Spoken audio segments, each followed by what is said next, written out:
السلام عليكم ورحمة الله، أهلا وسهلا بكم. هنطير وهنسمع ونشوف متعة والإثارة في الكرة العالمية والأوروبية والمحلية. هنشوف أهم الأخبار اللي تمت الفترة اللي فاتت. كل ده هيكون معاكم في صوت الملعب.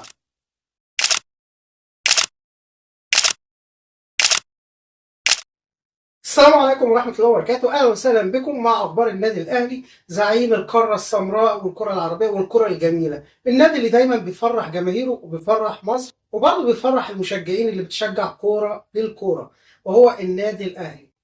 بعد الماتش الجميل اللي لعبه الاهلي قدام سان داونز في جنوب افريقيا، كلنا شفنا اللعيبه كلها كانت مميزه. بس هنتكلم النهارده على امام عاشور. امام عاشور كان اكتر من رائع، اكتر من ممتاز.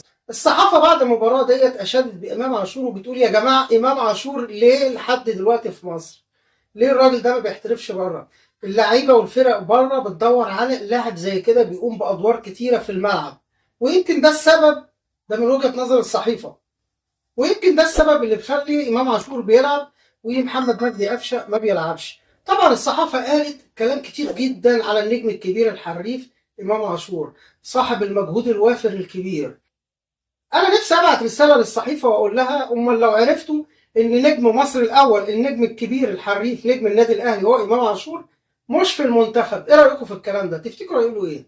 الفكره يا جماعه ان احنا عندنا الناس هنا في مصر او في اماكن كتيره زي كولر وزي حسام حسن مدرب منتخب مصر، الناس دي عندها حته محاربه النجوم. هي شيء بيبقى من جواه وطبيعي، حاجه كده من جواه. يعني حسام حسن لما تساله ليه ما بتاخدش امام عاشور، قال لك اصل ده قرار انضباطي. يعني بمعنى الاصح انا عايز امسك لك العصايه. هو بيضايقه قوي ما امام عاشور يجيب بالونه وينفخها، يضايقه قوي ما امام عاشور يعمل الحركات اللي بيعملها احتفال. يا عم عادي بيحتفل، انت مالك؟ ده امرك غريب قوي. انتوا كنتوا بتحتفلوا وبتشتموا الناس كمان، محدش كان بيقول لكم حاجه. امام عاشور يحتفل زي ما هو عايز، انت مش هتحكم عليا ولا انت ولا غيرك. امام عاشور ليك في اللعب فقط، وطالما ما فيش تجاوزات ولا بيغلط في حد خلاص مالكش حاجه عنده.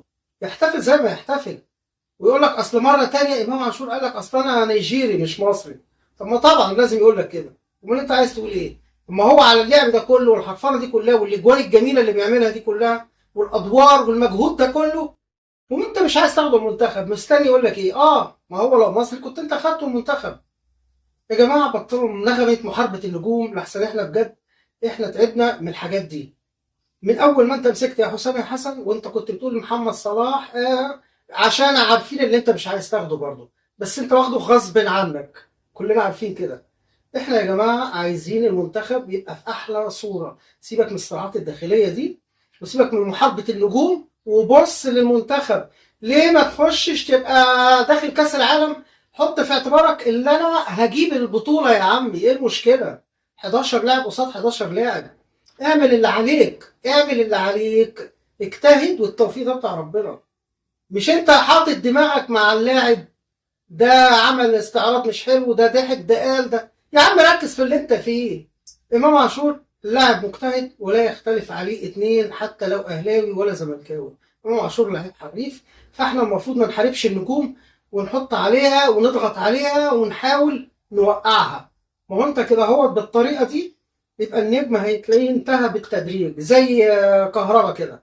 كهربا من كتر الضغوط عليه كتير كتير كتير والزمالك والكذا وكذا والعقوبات والحاجات دي كلها، في النهايه ما بقاش مركز خالص في الملعب. راح ليبيا بدأ يلعب ويجتهد، ليه؟ دماغه فاضيه، دماغه رايقه. لكن اول ما حط دماغه في مصر كان المشاكل بالجمله. يا جماعه احنا عايزين اللاعب يفضي دماغه للكوره، مش انت حاطط دماغك معاه ده بيستعرض لما بيجيب الجون بطريقه مش حلوه مش عجباني عنه. ما عجبك يا عم، محدش قالك يعجبك. امام عاشور لعيب حريف غصب عن اي حد. شكرا لكم والسلام عليكم.